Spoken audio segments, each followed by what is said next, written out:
It's got to be the worst stretch of PR in the history of teams. And that is a bold statement. But I dare you, DavidSampsonPodcast.com, get it, Twitter at David P. Sampson.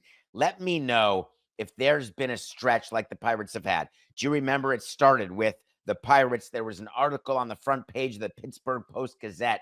We covered it, saying the Pirates and the owner, cheap owner, all of this ticket revenue and gate revenue, and he's not using it on payroll.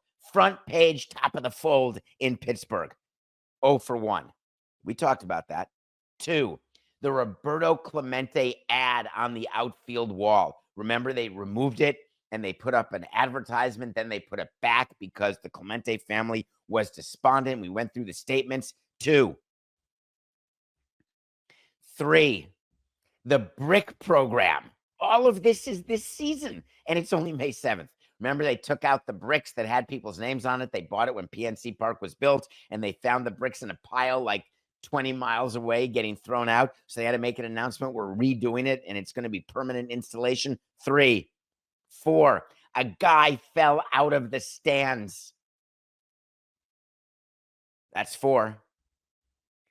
And yesterday, 5. Yesterday, there was a fight between a game day employee and a fan. An actual fight caught on video. An actual fight where the game day employee took out his belt and started whipping the fan.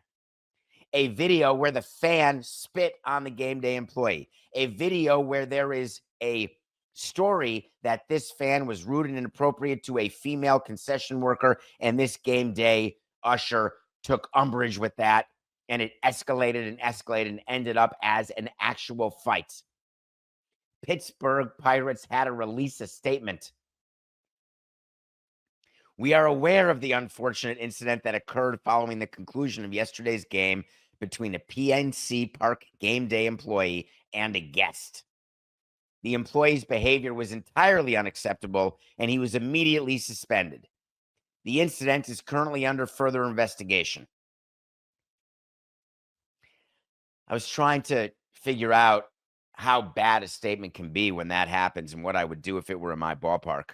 And let me be clear, that statement is a crock of crap.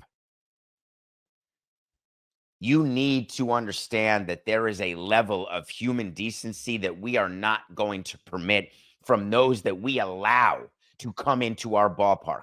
It is a ticketed private event. You want to come, you buy a ticket, you're my guest. If I don't like it, I can get rid of you. Hard stop. You may not like that, folks. You may not want to hear it. It may be triggering to you, but guess what? That's how it goes. Not just at a sporting event, it's on an airplane, anywhere, at a restaurant.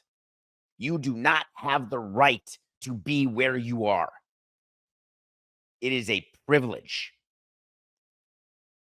When there is a fan who is so inebriated or so out of his mind or just such a pugilist and such a piece of absolute garbage, forget the fact, because we don't know exactly how rude he was to the female, but let's just work under the assumption that it was moderately rude, because I've seen it all during my time.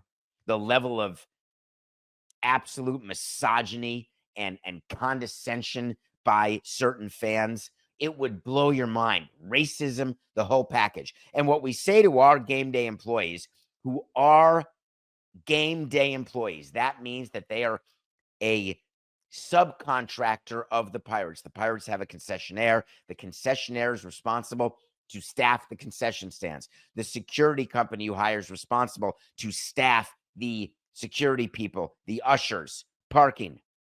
They are not full-time employees of your team, but they are under your employ. Teams use it as a very convenient excuse when something happens. They get to say, hey, we don't control it. I did that with the Dolphins when we played at Dolphin Stadium. Hey, you had a problem. Sorry, I don't control it. Talk to the Dolphins. I had nothing to do with it. It is such a lame excuse because the Pirates have everything to do. They actually have full control. If they want to fire one of the game day employees or dismiss a game day employee who actually gets paid by the concessionaire or the security company, they can do it.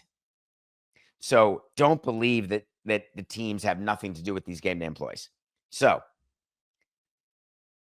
our game day employees go through training, and a couple things right off the top. One, seems like a simple rule. Show up on time.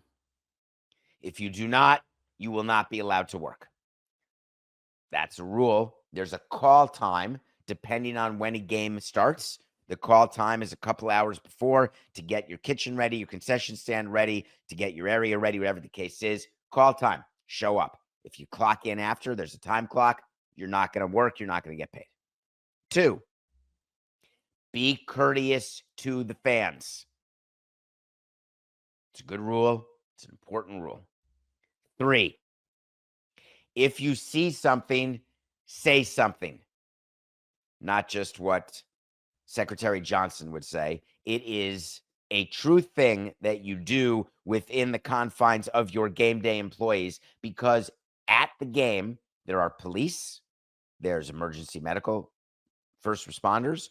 There are tons of other ushers, no matter how small your attendance is. You've got ushers. There's just people around. There's Pittsburgh Pirate employees. If there's a situation that is escalating, your job is to step back, get help, and then evaluate the situation.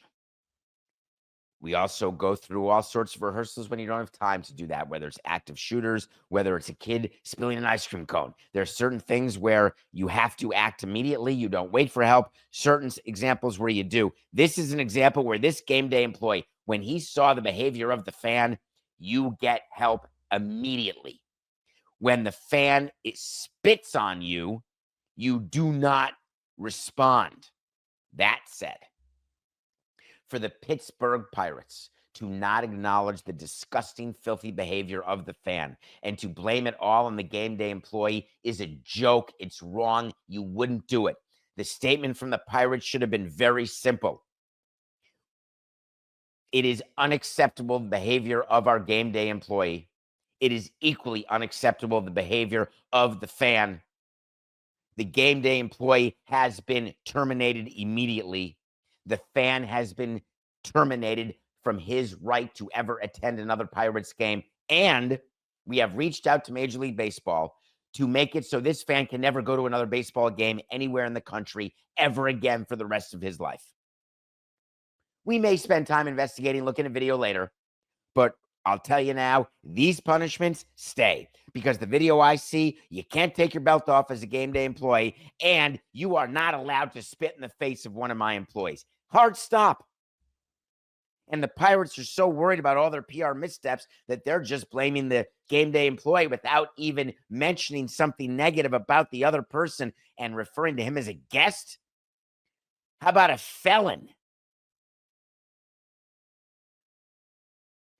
The Pirates are just a mess. Remember the man who fell out of the stands? He actually didn't die, which is unbelievable. They're trying to raise money for him. He broke his neck, his back, his clavicle. God, I hope he rehabs and gets better. That was a scary thing to watch. The Pirates yesterday had a 5-game losing streak while all this was happening, but they had Paul Skeens on the mound. Paul Skeens couldn't get it done for them. Lost 2-1. When you're Paul Skeens, if you want to be known as a Cy Young winner and the best in the game, you got to stop losing streaks. Hard stop. When your team's lost 5 in a row, that's it.